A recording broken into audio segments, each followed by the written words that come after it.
Wow. I don't even know what to say. How in the world did the Philadelphia Eagles pull off an improbable road victory in Carolina? Well, defense, special teams, some change from the offense in the first half and the second half. And oh, by the way, a whole hell of a lot of luck, which is okay. Philadelphia Eagles bailed out due to circumstance, bailed out due to incredible special teams work. The defense from big play Slay to Fletcher Cox arriving today at the perfect time. And look, Sam Darnold and that Carolina Panthers team did not have a great afternoon by any means. All of this leads up to you escaping, stealing a road victory. And look, it's the NFL. Don't let anybody tell you otherwise. This is the NFL, and it's very difficult to win on the road, no matter what the matchup is, no matter who your team is going up against an opponent. It's just difficult to get in and out with the victory. That's what the Philadelphia Eagles did. My goodness, where to begin? Let's start with the defense. The defense, look, special teams, really, we should start with that block punt. They'll tell you, Mike Clay, they'll tell you they scheme for that all week. They finally get that look there, and it was fantastic. Jimmy Kempski today is going to join us and explain a little bit more about what happened. Evan Macy has 5 burning questions now following that victory. It's up on PhillyVoice.com. We'll chat with him, and the mayor of Camden is going to be joining us because he's got some thoughts as well on what transpired down in Carolina. 3 big takeaways. And then, of course, as we always do, we'll look ahead to Tampa on a short week. Just what can you say? Fletcher Cox had himself a day. Javon Hargrave continues to be a menacing force. The defensive line bounced back in emphatic fashion. And here's the biggest thing. You probably didn't even realize that Chuba Hubbard went over 100 yards rushing on the ground, but it didn't matter. For the first time in 3 weeks now, it really didn't matter that somebody rushed for over 100 yards. Previous 2 weeks, that was kind of factored into the game plan. Oh, by the way, the Eagles get punished on the ground. This time it was kind of like, well, we're going to take away Sam Darnold, as the Eagles defense thought, and it worked. And Darnold just wasn't there. You know, Darnold struggled. Sam Darnold, and this is a credit to the guys on the field first, Jonathan Gannon second. Sam Darnold looked like Sam Darnold of the Jets. Like there was some time travel, send him back to time. And that's what you got from Darnold, which was terrible decision-making, nervousness. It was like that in the beginning for Jalen Hurts, but you saw the difference. The difference in quarterback play today between Hurts and Darnold. Darnold was skittish. He took advantage at times, but he wasn't dominant. Darnold was skittish. Darnold was questioning decisions. Darnold had a longer memory than Jalen Hurts. Jalen Hurts was able to simply forget as bad and as ugly as it looked. It was gut-wrenchingly ugly at times to watch Jalen Hurts move and throw the football in the first half. Nick Sirianni didn't have a great day by any means, but they win. I don't know how much of this is sustainable, but I do know how difficult it is. And on top of the difficulty rating of just winning on the road in the NFL, that defense in Carolina, no joke. And you saw how difficult it was from a combination of bad play calling, bad execution, good defense of the Panthers, really, in the first half. Pretty different. Second half, adjustments are made. Guys are just bunkering down. Look, the difference between Jalen Hurts alone in the first and second half could probably be broken down to missing, just not even looking up and seeing Quez Watkins deep downfield to hitting Quez Watkins deep downfield in the second half. Everybody, I think, improved in the second half, and that's exactly what we want to see. That's what we've been clamoring for here. Learn from your mistakes. It looked like in the first half, once again, this team came ill-prepared, like they didn't even practice this week. And all of a sudden in the second half, we got change. Jalen Hurts, DeVonta Smith, hell of a game for DeVonta Smith. The offensive line, people improved. A lot of mistakes in the first half. We're going to get to that as far as one of the big 3 keys to take away, because this was not a pretty victory by any means. But I want you to think about something where this really drives me nuts about Nick Sirianni. And this ultimately is why I think that he did not have a good day, where other people changed their day around, like Hurts, from bad to good. It just wasn't a great day at all. Really wasn't a good day at all for Nick Sirianni. And it's once again getting cute in the worst place to get cute, and that's the goal line. That's the red zone. There's no reason to call a rub route, a pick play. There's no reason to put your wide receivers, Greg Ward, yes, in this position to where you run a risk of making a mistake. And in that case, a mistake once again took points off the board. Stop getting cute.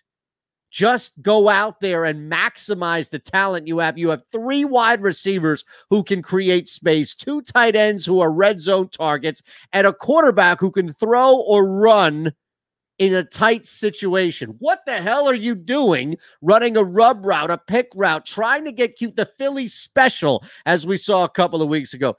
Just focus. And I think things will improve. Quick week. But before we even set our sights on the Bucs here on Post Flight, we have a lot, including Jimmy Kempski, the mayor of Camden, Evan Macy, and our 3 big takeaways. As promised, we are bumping up the star caliber on our guest list and bring in the mayor of Camden. Mr. Mayor, it is a big honor to have you on, sir, as we laid out everything that has been going on beforehand with you jumping on with us. So first and foremost, the honor is ours here on Post Flight. And second, we get to talk about our birds with you. So we're pumped. Oh, no doubt. It's a good day. Good day to be in the Philadelphia, Delaware Valley region. Eytan, we in the plus column again with a W. Now, you didn't give up on them at the half like so many other people did on social media and beyond, right? No, I hung in there, man. That Hurts, at quarterback, he's resilient, man. He finds ways to win. He's getting better, and the day wasn't a good day in the air, but for him. But he found ways to win games, and he won this game. Yeah, you're in a similar game, right, of wins and losses, and how do you bounce back and learn from maybe a mistake or just from circumstance and become better following an L. And you looked at this team coming into it trying to avoid yet another loss. What jumped out at you, maybe, Mr. Mayor, as far as a change or just something different that they were able to maybe change even in game at the half, since it was such a different tale of 2 halves? Yeah, it definitely was a tale of 2 halves. I thought the defense, man, did a little bending but didn't break, and causing the turnovers today. Slay 2 interceptions, 3 interceptions total, big plays, and that's what you got to do in these divisional games, man. Somebody has to step up and make big plays. Big Fletch got back there, got his first sack today. Guys was flying around. I love what I saw. DeVonta Smith, boy, I like what I see with him out there. He makes plays. So it was just about, having a short memory. Have a short memory, get back out there. Second half came out, and I hope the Philadelphia fans, we stuck with them and watched it throughout and did what we had to do. That's one thing, we're not going to turn the TV off if they're down bad, because it gives us an excuse to vent. And then, hey, we're there for the comeback, and they deserve all the accolades. I'll say I'm super happy and thrilled for Jalen Hurts today, Mr. Mayor, because he was so bad. And let's call it, right? He was rough in the first half, not running the football, missing wide open throws. But it took him 10 minutes, 15 minutes of real time in the half to adjust and come back and look significantly better. That's what we want, right, with a young quarterback growing. One thing that sticks out about Hurts is his mental toughness. He's mentally tough. I watched him when he was, at Alabama, going to Oklahoma, staying the course, not getting rattled about how the situation was. I knew we got something when we drafted him because, mentally he stays locked in, no matter what's going on, bad, good. And that's the sign of a good quarterback and a young quarterback. As you know, it's not easy in this league, getting scouted week to week, defenses getting ready for you. And you're your second year here and battle back. He started, faking a handoff, running, getting some plays, opening up in the offense a little bit. And it's exciting. We've had some excitement at quarterback over the last few years. going back 10, 15 years. And he has the makeup, for, I think, to carry us where we need to go and the promised land to get back there. May not be this year, but I think we got a good one, and I think we have somebody that's going to be steady for us. Now, we turn to you, sir, for some sense of optimism. It's a short week. They come off a gigantic win. There's some positive energy surrounding this football team, but it just so happens to be Tom Brady and company coming into town on Thursday. Can they do it? Can the Eagles shock the world? Eytan, we can shock the world. You know why? Because it's going to be electrifying that Thursday night. Philly's going to be electrifying. Yes, it is. Tampa has the best front seven in football, probably. But their defensive backfield is one that can be taken advantage of. So hopefully Jalen, again, has a short memory of what he did passing this past week, and we can get that ball in the air and get it in the hands of Smith. I wanted to shift and talk a little hoops with you, and I know that the big story when it comes to the pro team here in our city, in just the greater area, right, from wherever we may be in this area, paying attention to our Sixers, has been all negative surrounding Ben Simmons. But there's a much better story when it comes to basketball being played in Camden that's away from the practice facility, and that's the high school squad that's got the nation's eyes on it, sir. Yes, indeed. I'm proud to say that my high school basketball team is a nationally profiled high school basketball team. Great players. We have a young man, one of the top players, the top player in his class, DJ Wagner, who's the son of the great DeJuan Wagner, who's his grandfather was Milt Wagner, who was a great Camden legend and a Louisville Cardinal 1986 champion in NCAA. So we're coached by Rick Brunson, who was one of my college teammates and a good friend of mine. So it makes the city's proud. The last 2 years has been electrifying as far as basketball. Last year, unfortunately, with the pandemic, we weren't able to go and play and commit to winning a state championship. We're the number one team in the state the last 2 years. And this year, it's going to be fun, man. We're playing a national schedule. I'm looking forward. We have several Division I players, and they're great young men. We're good young men and well coached out there. So, and we just opened up a brand new school, $133 million new Camden High facility. So It's a brand new gym. And it's excitement in the community. Everyone's looking forward to this upcoming basketball season. And as a basketball fanatic and former point guard, I can't wait. And as the mayor, I look forward to it. Former point guard. Now, you never pass up a bucket underneath, a wide open bucket underneath in the playoffs, right, Mr. Mayor? You'd never do that. I can't say that I would do that, Eytan. Not at all, brother. I can't say that. Hurts my heart to think about that. I get it. It's look, at some point, this is all going to be over and we can get back. And everybody, including Ben, everybody's going to be happy, I think, that everybody moved on. I do want to take you back, though, because you mentioned the pandemic. And look, no matter where we are around the world, it's definitely had an impact on our respective communities. But looking at what you've done and all of the positivity that you've overseen and will continue to oversee in our great city right next to us in Camden here, for wherever people may be in Philly or living in Camden in Jersey, seeing the growth, what's something that may stand out at you that you've done and that you've helped oversee, that you've just helped to improve with this city, knowing the direction it continues to go in the positive trajectory? My big thing for our city and community is this ways to improve the quality of life in our city for our residents. And that comes with improving our streets, fixing our potholes. I had a 100-day plan that I started, and a lot of that had to do with the cleanliness of our city, getting out amongst the community, engaging with our residents, man. I think that's big. You have to get out in the city and talk, listen to the residents and their issues. I think we've done a good job throughout that, and also raising, getting your vaccination shots. I've had a parade. I've done everything possible just to have the discussion. If you're thinking about not getting it, let's have the tough discussion and get the facts about it. And I had a goal for 70% and we started about 7-8 weeks ago. We were at 36. We're right at 69% now of our residents having the vaccination shot. And look, I'm just happy, man. I'm happy. A lot of great organizations in our city. I call it Team Camden, Eytan. Everyone working together for the overall good of our city.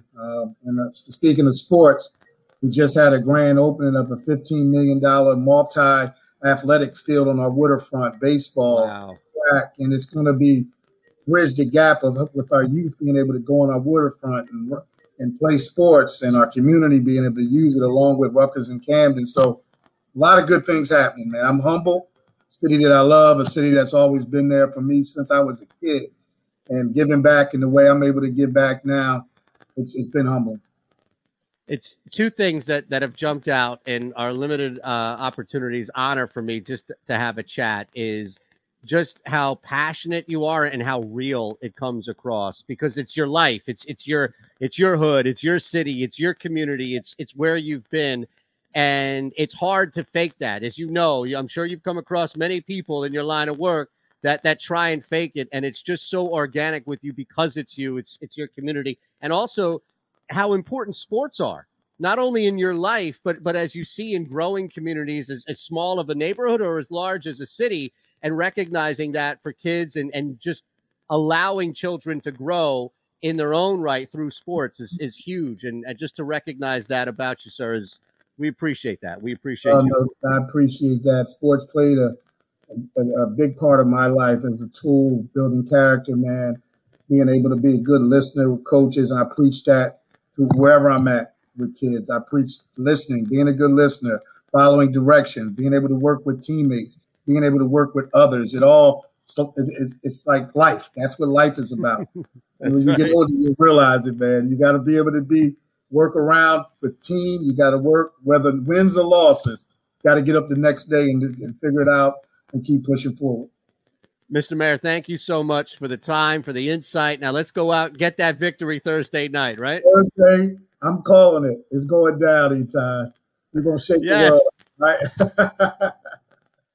From your lips, right? That's what they say. Let's do it. I appreciate it big time. 3 big takeaways from Sunday's improbable how the hell did they do it victory in Carolina. Let's start with key number 1, and that's Jalen Hurts. He's been our focus for the entire season and will continue to be. He, Nick Sirianni, the defense, some key elements here. Let's start with the quarterback. Awful. Worst half I think we've seen from Jalen Hurts was the first half. But the change in both performance and confidence from half 1 to half 2 was night and day. And it was probably, without going back and ranking every single thing he's done, it was probably the most impressive thing we've seen from Jalen Hurts since his arrival here in Philadelphia. Really. To be able to handle all of that negativity that he himself was a big part in fueling, as far as just bad, I don't mean negativity is mood, I'm just saying bad plays, just bad decisions, missed throws. He looked awful in the first half. And he didn't sulk. He didn't sit there and complain. You could even tell how much it got to him, missing a wide open receiver downfield where he didn't even throw the football to him, and realizing, oh, what a read right there. Could have had a touchdown. He didn't sit there with his head in his hands. Jalen Hurts bounced back in the second half. It wasn't pretty. It wasn't a complete 180, let's say, to where it was god-awful in the first half and then pristine perfection in the second half. But he was good enough in key moments, making key decisions. That's 2-point conversion, throws like that. And it all starts with not wavering off of your rock. It also saying the same stuff you were saying pregame at the half. All right, we got this. We got this. Come on. Keeping other people up while simultaneously keeping yourself up. Dog mentality, whatever it is you want to apply with Jalen Hurts. But that young man stayed the course. And that's not easy in the NFL, especially when you're on the road and you are the main culprit as far as why your offense is absolutely sputtering. Jalen Hurts, though, key number 1, the biggest takeaway I think from this is he went from having his worst half as a pro to being able to change that and be integral in the team's success. Yeah, short field, block punt, a lot of things we'll talk about. But Hurts, as the first key takeaway, was he didn't waver. And he drastically improved when needed and was a big part of that Eagles victory. Second, this is a combination, but I think it's the defense who two guys really showed up, necessary game for them to show up. Fletcher Cox up front, who was keying this defensive front that was revived following two really bad games against Dallas and then Kansas City. Maybe even if you want to go back to San Francisco as well. But the defensive front keyed, of course, by Fletcher Cox. And then you had, and how can you just ignore big play Slay making two big ones with the picks, Steven Nelson with the other interception. The secondary was lights out. The secondary was taking advantage, picking on Sam Darnold, reverting him back to New York Jets Sam Darnold. So from Jonathan Gannon, who clearly realized that it was time to put Fletcher Cox in a best position to succeed, not even better, but the best position to succeed, to the secondary, who took full advantage of Sam Darnold's nervousness and skittish behavior, bad decision-making, and credit the defense. They poured it on when they sensed it. Huge. And in that was the special teams just effort today. Cepas, again, we talk about this whenever he punts. I know he didn't punt against the Chiefs, but whenever he punts, he's so key in shifting field position. It's such a valuable weapon that any team, good or bad, has, and it's bulletproof to how good or bad your team is, because if you have a good punter, you can stay in games, especially games that you shouldn't be in. And then the block punt was just masterful. You'll hear Jimmy Kempski explain all of that as far as what they were scheming, what they were looking for, what they practiced earlier in the week. But amazing job by special teams as a whole. Jake Elliott as well. I mean, everything is clicking here with that unit. Defense revived itself. Special teams reminded us why they're so necessary for this Philadelphia Eagles team. All right, third key takeaway here. I don't want to sound like I'm complaining. I really don't. I don't want to sound like I'm trying to find something wrong with a victory. But I don't think we can say this was an ugly win. I don't think we can say that it wasn't pretty. You know, these types of adjectives we throw on a victory like this without explaining, or at least exploring, right? Trying to, what was ugly, what wasn't pretty about it. And I just think like Nick Sirianni benefited more from the circumstances around him than he did influence the outcome of this game.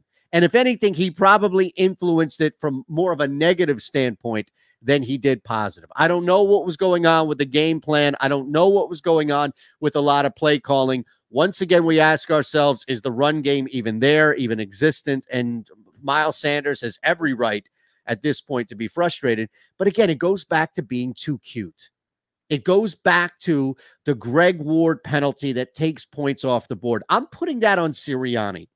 I'm putting that on Nick Sirianni. Greg Ward was the culprit, clearly. And Greg Ward was the vehicle to failure by just putting his head down and running into a defender without even trying to act like he was catching the football. But Nick Sirianni getting super creative, now too creative for his own good, needs to be addressed. It's calling the Phillies special. I know we talk about that pandering, but it's just getting too cute for your own good. There's no reason to ask people in the red zone to think more so than just go out there and play football. There's no reason to get too cute and call something just to look how special and fun and shiny of an object it is that you have in this great genius play caller. Just get the points, man. Seriously, just get the points. All right, let's dive into it with our own Jimmy Kempski down in Charlotte, covering this game live and seeing the, whatever you want to call it, heroics, just ridiculousness, whatever happened in the second half. I don't know if it was brought up at all in any of the post-game pressers, any player, or if Sirianni hinted at it, but did anybody throw stuff? Like, what happened? What was the big difference? Did somebody come up with some crazy speech at the half? What the hell, Jimmy, happened in the difference from the first half to the second half in an improbable Eagles victory. Yeah, I mean, that was one of the uglier games that you'll see all year in the NFL, in my opinion. And the first half in particular, from the Eagles' perspective anyway, was really bad. I mean, the offensive game plan, I mean, it was just basically screen, some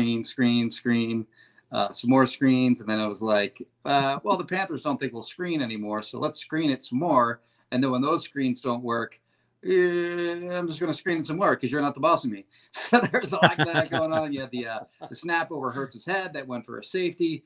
You had, the defense wasn't horrible in the first half, but they weren't great. And they really put the clamps down in the second half. But yeah, it was a tale of two halves, in my opinion, in that game. First half, just as bad as they've played all year, in my opinion. And then in the second half, I don't think they were even really great in the second half, but they made enough big plays when they needed them. Both sides of the ball with, Darius Slay having 2 interceptions, Steve Nelson with 1 interception, Jalen Hurts making some plays with his legs. The big bomb to Quez Watkins was a big play. But yeah, they started to make some plays and were able to overcome the other sloppy team on the field in the Carolina Panthers. Yeah, and I guess that's just trying to figure out how much of this is the Panthers kind of falling apart in the second half. But you mentioned how it wasn't really that pretty or much prettier, I guess, in the second half. Turnovers, block punt. I mean, clearly there were some circumstances here, right, that the Eagles offense took advantage of. Was there anything that you could point to, maybe 1 or 2 things from a Jalen Hurts standpoint that improved from half 1 to half 2 that could be sustainable moving forward, at least in this short week? He had such a weird stat line.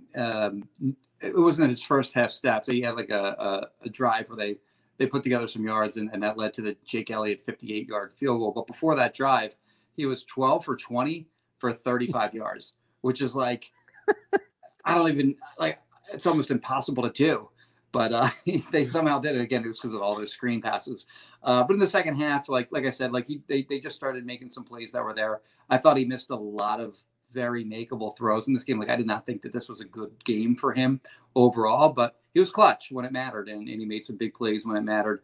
He had a few plays with his legs late in the game, and that 2-point conversion, which ultimately, wound up maybe not mattering, but that put him up by 3 late in the game. Just a spectacular play by him, where it's a bad snap from Kelsey. He one-hands it. He's got Hassan Reddick in his face immediately, just went completely unblocked, avoids him, spots he's able to locate DeVonta Smith in the back of the end zone while he's on the run from Reddick, and throws a ball on the money to him, which I thought was maybe his best play of the year so far, just in terms of wow factor. So he made some plays when it mattered, and I think he's got the support of the whole team. Like, I think he's pretty much the unquestioned leader of this team, which is impressive in that he's only a second-year guy. But from a mental perspective, from a poise perspective, from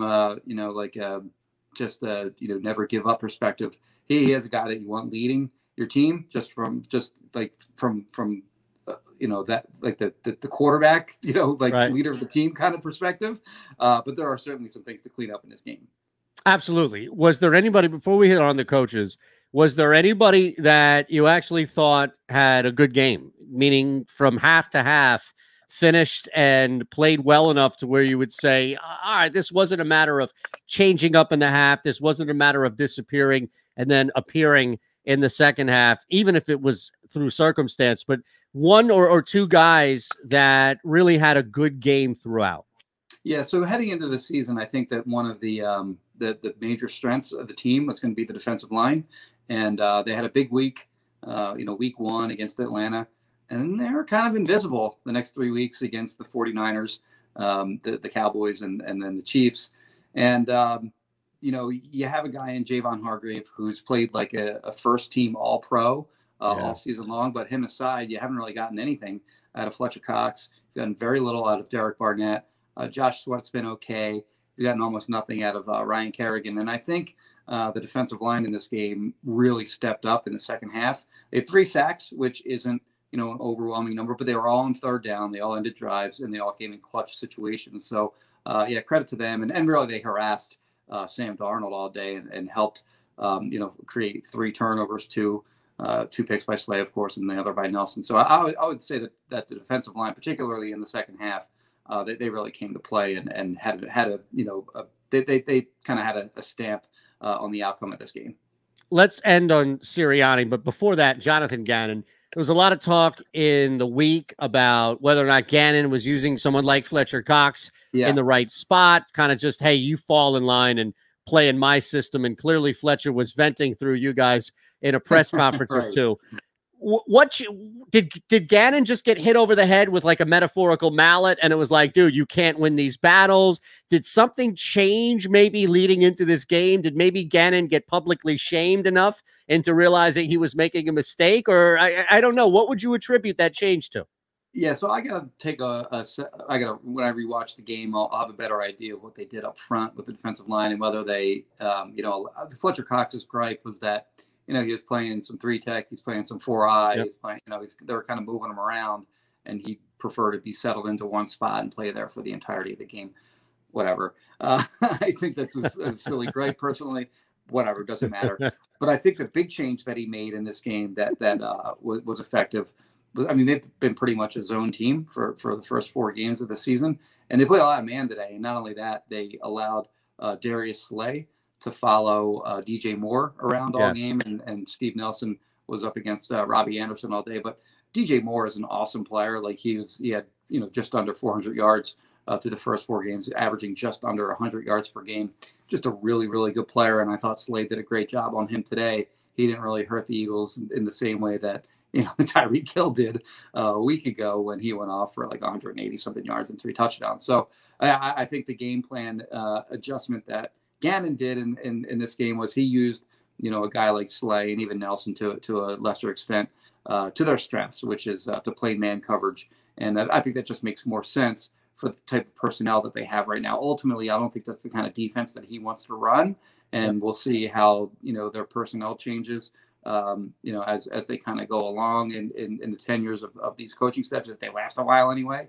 But in this game, I thought they did a good job adjusting and playing to the strengths of guys like Slay and Nelson. Last one for you, Jimmy, and I don't want to sound like I'm complaining. I know it's difficult to get a win on the road in this league, no matter what the matchup is.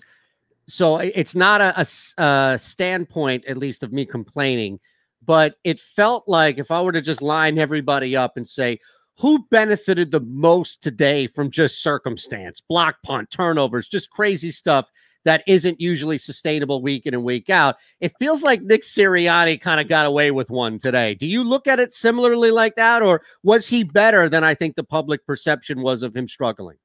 I didn't like Sirianni's game plan, to be clear. Like, I think I already kind of went over the top with all the screen passes in the first half. But that block punt was a huge play. I mean, you're talking about there's like just under 4 minutes left in the game. The Eagles are down 5, and they're getting the ball back, of course, because they're punting. But the offense hadn't put together like a long sustained drive. They got the one drive that resulted in a touchdown for the big play to Quez Watkins, but they hadn't had like a sustained drive for touchdown all day. And that blocked punt was a huge play, and TJ Edwards was the guy who blocked it. After the game, he mentioned that it was something that they had schemed up. They were looking for a specific look from the Panthers punt team, and they had repped it all week. And basically what happened on that play was Sean Bradley, kind of brushed up against the you're not supposed to hit the long snapper really, but he kind of brushed up against them as he went through that hole, so that the long snapper couldn't block TJ Edwards, who was following right behind Bradley. And then the personal protector, or the up back, or whatever you want to call him, he blocked Bradley, left Edwards free. He made the big block punt. So, you got to credit the Eagles special teams and special teams coordinator Michael Clay, and then Edwards and Bradley for sort of making the play on that blocked punt, and that put the Eagles in a position to take the lead.